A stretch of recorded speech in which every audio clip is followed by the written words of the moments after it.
আমরা জনগণের স্বাস্থ্যসেবা নিশ্চিত করার লক্ষ্যে আমরা সচেষ্ট আছি। আপনারা জানেন যে আদ্দিন হাসপাতালের ব্যাপারে আপনাদেরকে আমরা গতকাল ব্রিফিং করেছি যে আমরা রিপোর্ট পেয়েছি, বিকালের ভিতরে আমরা একটা এর সিদ্ধান্ত নেব।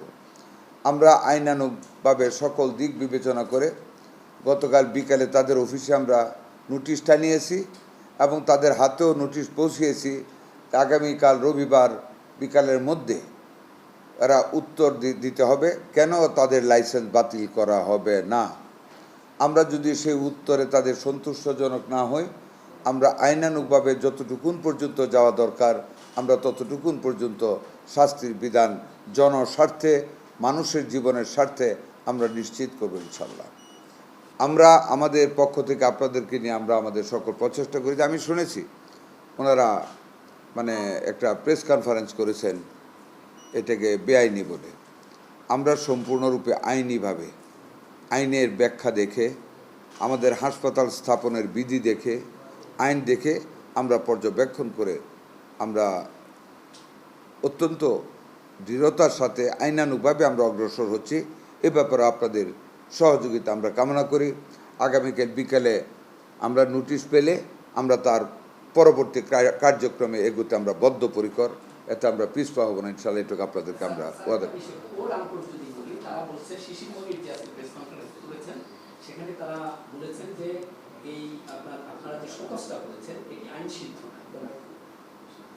দেখুন, উনি বলছেন, বলার কথা বলতে পারেন, এটা বাধা দিতে পারবো না, তবে আমরা সম্পূর্ণ আইন সিদ্ধ রূপে আমরা তাকে শোকজ করেছি। তারা বলেছেন এটি আইন সিদ্ধ হয়নি, তাদের আইনজীবী বলেছেন। এতে ধরে নেওয়া যায় যে তারা হয়তো শোকজের কোনো জবাব দেবেন না। যদি শোকজের জবাব না আসে সেক্ষেত্রে সরকারের অবস্থান কি হবে? আমরা আইনগতভাবে শোকজের জবাব না আসলে ব্যবস্থা গ্রহণ করব। শোকজের জবাব যদি না আসে তাহলে আইনগতভাবে আমরা ব্যবস্থা গ্রহণ করব। That will be easier for us. Let us see. যদি আমাদের শোকজের জবাব না দেয়, দেখা যাক কি হয়, আইন কি বলে দেখব, তবে থেমে থাকবো না।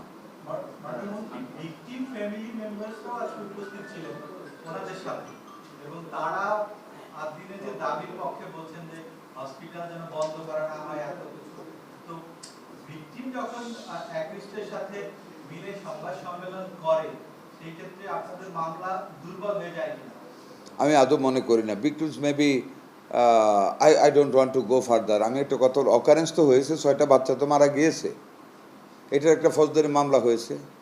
আর আমরা হাসপাতালের মালিক বলতে আমরা লাইসেন্স দেওয়ার মালিক। সে অন্যায় করেছে আমাদের চোখে, আমরা শোকজ করেছি।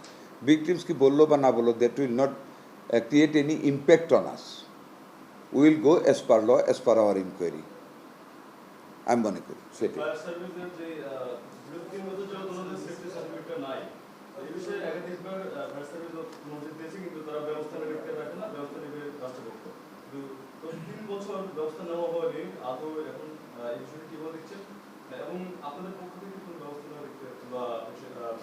ওই ব্যাপারে আমরা যত সংশ্লিষ্ট, কালকে আমি একটু ইঙ্গিত আপনাদেরকে দিয়েছি, সংশ্লিষ্ট সকল কর্তৃপক্ষের সাথে আমাদের কথা হচ্ছে। যার যার অবস্থান থেকে তারা ব্যবস্থা নেবে।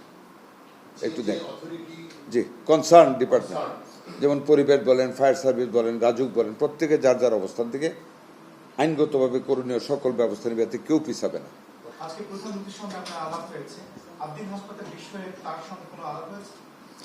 আমাদের কাছে উনি জানতে চেয়েছেন নোটিশ কখন শেষ হবে, টাইম। আমি বলছি আগামীকাল শেষ হবে, এইটুকু বলেই ক্ষান্ত হয়েছে। আমাদের অ্যাকশনটা তো উনি দেখবেন আমরা কোথায় যাচ্ছি। আমরা আজকে অ্যাম্বুলেন্স নিয়ে মেইনলি আলোচনা হচ্ছে, তবে ওইটা জানতে চেয়েছেন কতটুকু আমরা এগিয়েছি। 100% কনসার্ন আমাদের মাননীয় প্রধানমন্ত্রী।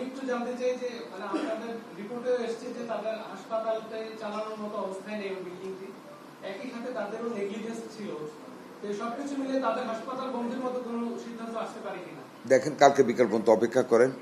আমি তো বলেছি কালকে অপেক্ষা করেন, আগে বলা তো ঠিক হবে না, আগে অপেক্ষা করেন। Thank you. আসসালামু আলাইকুম।